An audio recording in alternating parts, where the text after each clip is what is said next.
Hello friends, Ashok IAS में आपका स्वागत है। फ्रेंड्स, आपको पता ही है कि हम लोग जो है उत्तर लेखन अभ्यास करते हैं। ठीक, तो एक में हम लोग अभ्यास सीरीज चला करके उससे क्या कर रहे हैं, हम लोग पीवाईक्यू की प्रैक्टिस करते हैं।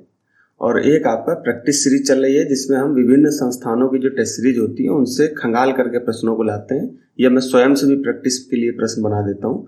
ठीक है, तो वहाँ पर हम प्रश्न डेली देते हैं। यहाँ पर हम लिख रहे थे अभी तक कि प्रैक्टिस प्रश्न, यहाँ पर जो है प्रैक्टिस प्रश्न लिख रहे थे।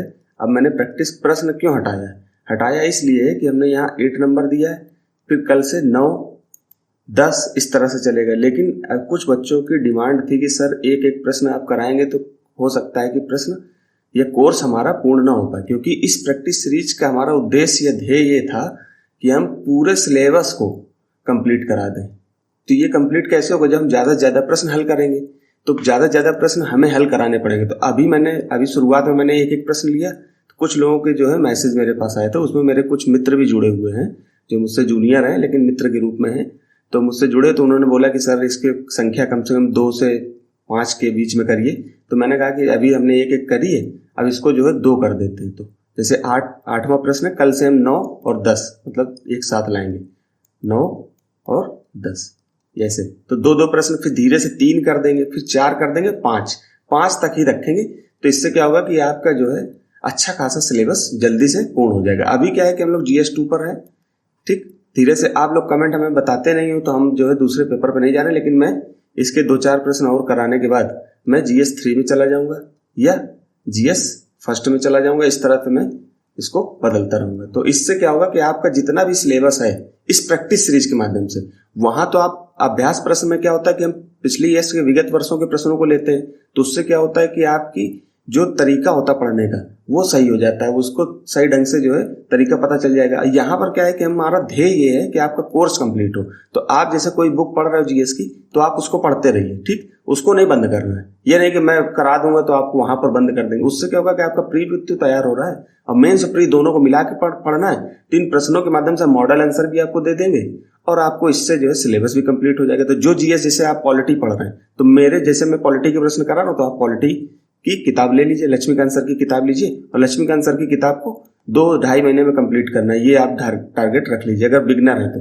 अगर आपने 2-3 बार उसको पढ़ लिया है तो मुश्किल से 1 महीने लगेगा उसको तैयार करने में। तो आप उसको तैयार करिए और इससे जो है प्रैक्टिस करते रहिए, मॉडल क्वेश्चन तैयार कर लीजिए। यही मॉडल क्वेश्चन आपके मेंस में, जब आप मेंस दे रहे होंगे तो सिर्फ इन्हीं मॉडल क्वेश्चनों को और मेंस के छोटे मोटे जो आपने नोट्स बनाए उनसे आप प्रैक्टिस करके दिख जाइए। 101% आपका सिलेक्शन हो जाएगा, लिख लीजिए आप। ठीक, और दूसरी बात ये कि हम ऐसे ही नहीं सब कुछ पढ़ा रहे हैं। आप देखिए कि जो सर हैं आपको न्यूज पढ़ाते हैं, देखिए आप देख रहे हो कि नेपाल में कैसे जो है विद्रोह चल रहा है। ठीक, फिर नेपाल, भारत और नेपाल के इंटरनेशनल रिलेशन पर कैसे प्रश्न बनेंगे। तो वो लोग सर क्या करते हैं कि आपको जो है कुछ प्रश्न प्रैक्टिस के लिए देते हैं। तो प्रैक्टिस के लिए जब आप न्यूज पढ़ रहे हैं तो न्यूज में वो सारी चीजें बता देते हैं। ऐसा नहीं क्योंकि उनके पास भी अच्छा खासा मेंस लिखने का अनुभव, तो वो अपने उस न्यूज से मेंस के स्तर पे, प्री के स्तर के सवाल जो है निकाल करके आपको प्रैक्टिस कराने के लिए देते हैं। तो आप उस न्यूज को जरूर देखिए। जरूर देखने के बाद आपको जो है ये पता चल जाएगा कि हमको क्योंकि भाई GS2 और GS3 और वैसे तो पूरे ही पेपर होते हैं, लेकिन ये 2 पेपर मुख्यतः न्यूज मतलब करंट बेस्ड होते हैं। ठीक है, क्योंकि अगर करंट तैयार नहीं होगा तो आप इन प्रश्नों को नहीं लिख पाओगे, इसलिए न्यूज देखना जरूरी है। उनके जो प्रश्न दिए जाते हैं, ये जैसे प्रश्न दिया, आप देखिए कितने बढ़िया बढ़िया प्रश्न उन्होंने बनाए हैं और दिए हैं आपको। फिर इस तरह से GS2 पेपर, GS4 कैसे जो है होता है। फिर इसके बाद भूपेन हजारिका जी की जयंती मनाई गई थी, 100वीं जयंती। तो उस पर क्योंकि बहुत बड़े समाज सुधारक थे, तो भारतीय समाज में किस तरह का ये प्रश्न बन सकता है, तो उन्होंने इससे भारतीय समाज से प्रश्न दिया आपको। देखिए आप इसको देखिए इस तरह से। ठीक, तो इस तरह से भारतीय सिनेमा को कैसे प्रभावित किया, इस तरह से जो है आप इनको देख सकते हो। अब देखिए यहाँ पर भारतीय समाज से, अब देखिए ये कल लेख आया था, हालांकि अभी वो क्योंकि हमारे पास टीम का अभाव है तो हम इसको लिख के देते हैं, लेकिन लिखना भी अपने आप में बिल्कुल साफ सुथरा लिखा हुआ। बताइए कहीं पर आपको पढ़ने की दिक्कत, लेकिन कंटेंट तो आपको बेहतर मिल रहा है ना। इन कंटेंटों से देखना, अभी मैं सिलेक्शन जब प्री हो जाएगा, प्री और मेंस हो जाएगा, उसके बाद मैं इनको ले करके आऊँगा कैसे कि आप कैसे इससे सवाल फंसे, आप खुद समझ में आ जाए। मेंस में खुद समझ में आ जाएगा कि मेंस के कैसे सवाल आए। अब देखिए ये सब हो रहा है महिलाओं के साथ, जो है महिलाओं के स्वास्थ्य से संबंधित ठीक, महिला कर्मियों को संबंधित जो प्रश्न बनते हैं भारतीय समाज में, जैसे घरेलू हिंसा, दहेज प्रथा, महिला मृत्यु दर, इनको मिलाकर नारी शक्ति को मिलाकर के एक प्रश्न सर ने बना दिया और इससे संबंधित प्रश्न इसी से, थीम यही रहेगी, प्रश्न चेंज हो जाएगा, इस तरह के प्रश्न आते हैं। तो आप इनसे जो है अपनी प्रैक्टिस कर सकते हो। तो इसलिए न्यूज देखना बहुत जरूरी है, नहीं तो जीएस सेकंड और जीएस थर्ड में फेल हो जाओगे, निश्चित है, सिलेक्शन हो ही नहीं पाएगा अगर दोनों में अच्छे नंबर नहीं ला पाए।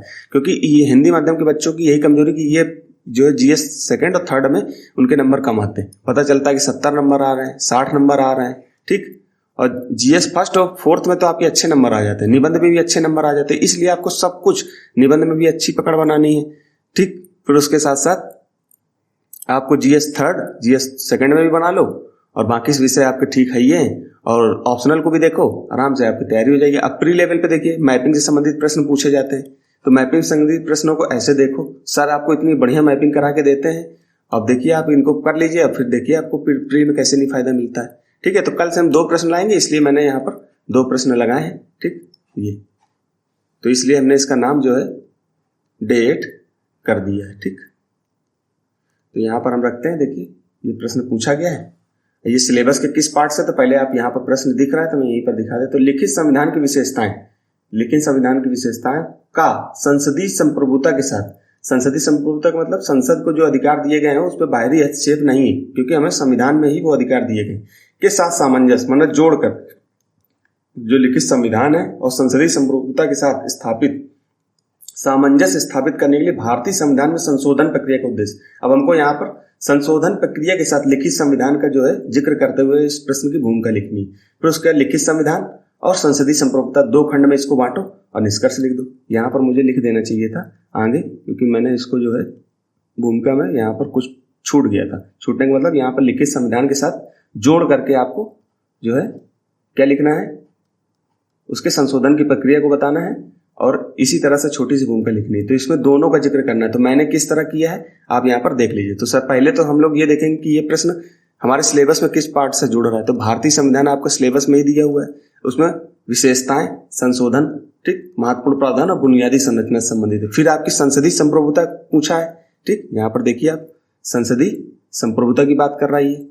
तो संसदीय संप्रभुता से कैसे जुड़ रहा है ये, यहाँ पर संसद और राज्य विधायिका हेडलाइन ही दिया है। फिर डैश संरचना, कार संचालन, शक्तियां एवं विशेषाधिकार और इनसे उत्पन्न विषय। अब देखिए आपका सिलेबस ऐसे तैयार हो रहा है कि नहीं हो रहा है, शब्द बाई शब्द में तैयार करा रहा हूं। अब आप अगर इस पे भी अगर फायदा ना उठा पाओ तो फिर बेकार है आपका तैयारी करना, ठीक है। तो कल से मैं 2 प्रश्न लाऊंगा, आज इस प्रश्न की चर्चा करते हैं।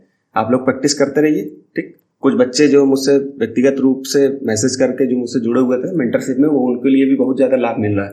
तो मुझसे सर बार बार बोलते हैं, मैं उनसे ये नहीं कहता हूँ कि आप कमेंट करो, ठीक है, वो मुझे पर्सनली मैसेज कर देते हैं, क्योंकि वो नंबर उनको दिया हुआ है सब, और एक ग्रुप बना है तो उसमें मेंटरशिप प्रोग्राम में हम लोग ग्रुप में जुड़े हुए हैं। और ग्रुप में जुड़े होने की वजह से वो मुझे ग्रुप में ही डाल के दे देते, सर यूट्यूब में जो आप पढ़ा रहे हो बहुत अच्छा पढ़ा रहे हो। उन्हीं के व्यूज ज्यादातर आते भी हैं, वो लोग देख भी रहे हैं और उनका जो है उत्तर लेखन प्रोग्राम जो मैं चलवा रहा हूँ उन पर भी लिखवाता हूँ वो प्रश्न, तो वो मुझको लिख करके देते हैं। तो उन प्रश्नों को आप इतने बेहतर तरीके से लिखने लगे पहले की अपेक्षा अब, क्योंकि उनको लग रहा है कि यूट्यूब में ज्यादा अच्छा पढ़ा रहे हैं सर, ठीक है। तो यूट्यूब से जो है आप लोग भी फायदा लीजिए और इससे पूरा जो है हम कोर्स आपका कंप्लीट करा देंगे, बिल्कुल परेशान मत होना। बाकी आप अपने स्तर से जीएस की जो भी बुक्स आप पढ़ रहे हो उसको पढ़ते रहिए, साथ में इसको जो है एक सप्लीमेंट के रूप में लो। इससे क्या होगा कि आपको एक स्ट्रक्चर मिल जाएगा, मेंस में फायदा मिलेगा। तो ऐसे लिखते हैं। तो इसमें क्या है, लिखित संविधान की विशेषताओं का संसदीय संप्रभुता के साथ सामंजस्य स्थापित करने के लिए भारतीय संविधान में संशोधन प्रक्रिया को क्या उद्देश्य है विवेचना कीजिए, ठीक। अब यहाँ पर हमने छोटी सी भूमिका लिखी कि भारतीय संविधान एक लिखित दस्तावेज है जो स्थिरता, निश्चितता और न्यायिक समीक्षा की विशेषताएं प्रदान करता है। तो वहीं संसदीय संप्रभुता का सिद्धांत संसद अथवा विधायिका को, ठीक, विधायिका को सर्वोच्च विधायी अधिकार देने से है। इन दोनों के बीच संतुलन स्थापित करने के लिए संविधान के अनुच्छेद 368 के तहत संशोधन प्रक्रिया का प्रावधान किया गया है, ठीक। ऐसे आप इसको मिला करके इस तरह से आप लिख सकते हो, ठीक। केवल अगर कोई हमें दिक्कत समझ में आती है लिखित संविधान में या संसदीय संप्रभुता में, तो हम संशोधन करके उसको भी डाल सकते हैं। यहाँ पर प्रश्न ही ऐसा पूछा गया, इसलिए हम इसको इस तरह से बना करके लिख सकते हैं उनका, ठीक। फिर इसमें यहाँ पर लिखित संविधान की विशेषताएं, न्यायिक समीक्षा हेडिंग डाली मैंने। संविधान के अनुच्छेद 13, 32 और 136 के माध्यम से न्यायिक समीक्षा की व्यवस्था की गई। अब इसको आप 13 को पढ़ना, 132 पढ़ना, 136 पढ़ना, ठीक। सुप्रीम कोर्ट की न्यायिक व्याख्या की शक्ति संविधान में संशोधन की विधायिका की शक्ति को सीमित करती है। जो सुप्रीम कोर्ट की या सर्वोच्च न्यायालय की जो न्यायिक व्याख्या या एक न्यायिक समीक्षा की शक्ति जो है वो संविधान में संशोधन की विधायिका की शक्ति को सीमित करती है। इसको ध्यान से पढ़ना है, यहाँ पर एग्जामिनर समझ जाएगा। फिर आप दूसरा पॉइंट, विशेष बहुमत की व्याख्या, लिखित संविधान के बारे में बात कर रहे हैं ना, तो यहाँ पर दूसरा पॉइंट हमने विशेष बहुमत की व्याख्या। किसी भी महत्वपूर्ण विषयों में संशोधन करने के लिए संसद के दोनों सदनों के विशेष बहुमत की आवश्यकता होती है, जैसे मौलिक अधिकार और न्यायपालिका जैसे जो विषय होते हैं, जो बड़े होते हैं, उनके लिए विशेष बहुमत की आवश्यकता होती है। तो हमने लिखित संविधान में ये सारी बातें दी है, तो हमने वो चीज बताई। फिर उसके बाद हमने संविधान संशोधन के विषय पर संयुक्त बैठक का भी प्रावधान नहीं, इसकी बात की गई है कि और विषय में है, लेकिन संविधान संशोधन में आप जो है संयुक्त बैठक नहीं ले सकते। ये सब लिखित संविधान में हमें बताया गया है।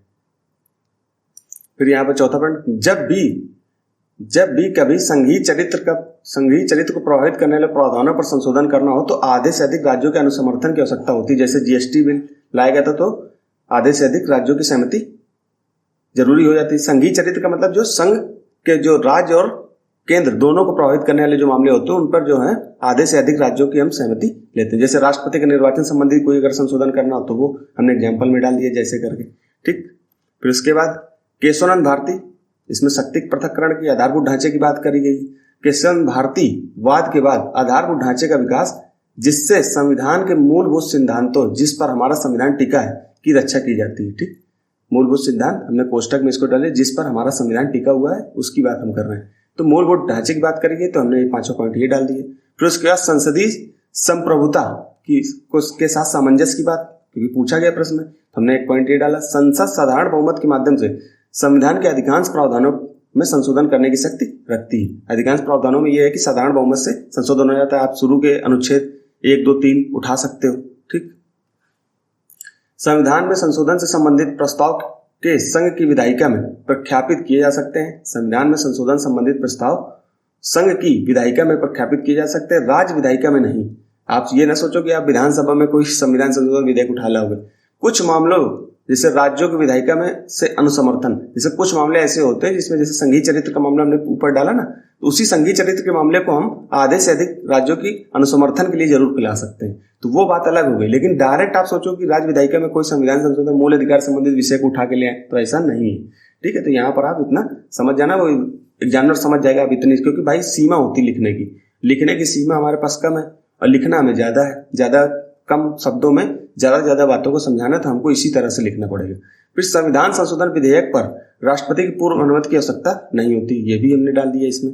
किस बात में? संसदीय संप्रभुता की बात कर रहे हैं, तो यहाँ पर राष्ट्रपति की जरूरत है, इसका मतलब संसद की संप्रभुता की बात कर रहा है कि राष्ट्रपति की जरूरत हमें नहीं है, ठीक। फिर उसके बाद हमने छोटा सा निष्कर्ष डाल दिया।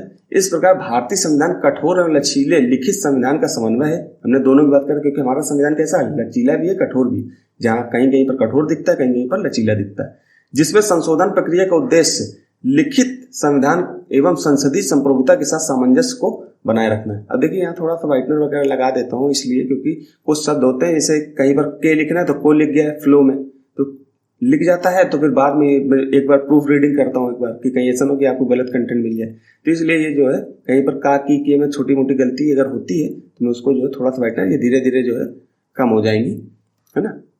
तो फिर इसके बाद जो है आपको यहाँ तक समझ में आ गया होगा। अगर कहीं पर कोई दिक्कत आती हो तो आप मुझे बताना, ठीक है, तो मैं उसको जो है चेंज करूंगा। बाकी इसी तरह से उत्तर लिखा जाता है। छोटी मोटी अगर गलती होती है तो आप शुरुआत है तो उसके लिए माफ करना। बाकी 2 प्रश्नों की व्याख्या करो, कल से मैं 2 प्रश्न लेकर के आऊंगा एक साथ, ठीक है। तो ये जो है अब हमने इस पर जो है भारत में संसद, प्रश्न को पढ़ देता हूँ मैं। भारत में संसद के सदस्यों को प्रदान किए गए व्यक्तिगत और सामूहिक विशेषाधिकारों का औचित्य स्पष्ट कीजिए, मतलब स्पष्ट कीजिए कुल मिला के बात, क्योंकि मैं रिफ्रेम या रिसफल करता हूँ प्रश्न को, तो ऐसे शब्दों को बीच में डालना पड़ता है। अगर हूबहू प्रश्न को ले आऊंगा तो उस पर कॉपीराइट लग जाएगा। तो व्यक्तिगत अधिकार, जो संसद सदस्यों को व्यक्तिगत अधिकार मिलते हैं और जो सामूहिक अधिकार मिलते हैं, दोनों के बीच में क्या अंतर है इसको जरा पढ़ लेना। फिर भारत में नागरिकों को मूल अधिकारों की रक्षा के लिए विभिन्न रिटें दी गई हैं, ठीक, वो कैसे काम करती है। जैसे जो रिटें दी गई है मूल अधिकारों की रक्षा के लिए, उनकी बात की गई, तो उसको आप जो है अब यहाँ पर मैं बता देता तो आपको फिर आप ही जो कर लेते, तो बताऊंगा नहीं, इससे आप जो है जाकर के प्रैक्टिस करिए, ठीक। तो यहीं तक रखते हैं।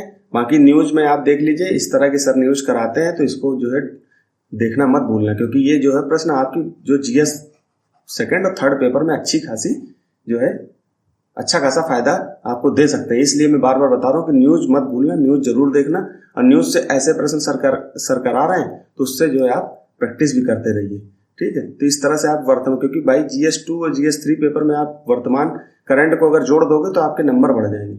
हो सकता है कि एग्जामिनर आपको 3 नंबर दे रहा हो 10 में, तो वो जैसे एग्जामिनर देखेगा कि आपने करंट से अपडेट किया तो आपको तुरंत 4 नंबर 5 नंबर दे देगा, ठीक है। इस तरह से तो आपको इन चीज़ों का ध्यान रखना है। सर देखिए कितने बढ़िया बढ़िया प्रश्न, आप पॉज करके इन प्रश्नों को पढ़ना, आपको समझ में आ जाएगा कि कितनी मेहनत की जा रही है। और इस मेहनत का जो है कोई फल नहीं मिल रहा है, लेकिन ये है कि कुछ बच्चे जो है, कुछ बच्चों को फायदा मिला तो उनके लिए तो हम काम करेंगे ही करेंगे, ठीक। इस तरह से सर ने देखिए कितनी बढ़िया बढ़िया चीज़, ये देखिए भारतीय समाज में घरेलू हिंसा, दहेज प्रथा, महिला मृत्यु दर की उच्च दर नारी शक्ति के विकास में सबसे बड़ी बाधा, उदाहरण सहित विश्लेषण कीजिए। तो इस तरह से आप जो है प्रश्नों को लिखिए, है ना। और सभी प्रश्नों को जो है कभी कभी लिखने में आपके पास कंटेंट नहीं होता, तो यहाँ पर लिखते लिखते अभ्यास हो जाएगा कि हमको एग्जामिनेशन हॉल में कैसे जो है कम संसाधन के बाद भी कैसे हमको मैनेज करना है। तो यही पूरी स्किल, आंसर राइटिंग की पूरी स्किल केवल और केवल किस पे टिकी हुई है, आपके मैनेजमेंट पे। तो आप कैसे मैनेज करते हो, आप डीएम बनोगे तो डीएम बनने के बाद आपको जो है जिले को कैसे मैनेज करना है, तो ये सब चीज़ें यहीं पर होते हैं कि 3 घंटे में आपको 4000 शब्द लिखने हैं। तो 4000 शब्द वैसे तो व्यक्ति के पास सिर्फ 3500 शब्द ही है, व्यक्ति जो है लिख सकता है, जो साइंटिफिक वे पे सही माना गया, लेकिन 4000 शब्द की सीमा क्यों दी गई है, क्योंकि आपके ऊपर दबाव, प्रेशर बना रहे। प्रेशर के अंदर आप कैसे काम कर सकते हो, तो ये सब चीज़ें आपको इसीलिए दी गई हैं। तो आप इसको ध्यान रखना। यहीं तक रखते हैं, धन्यवाद।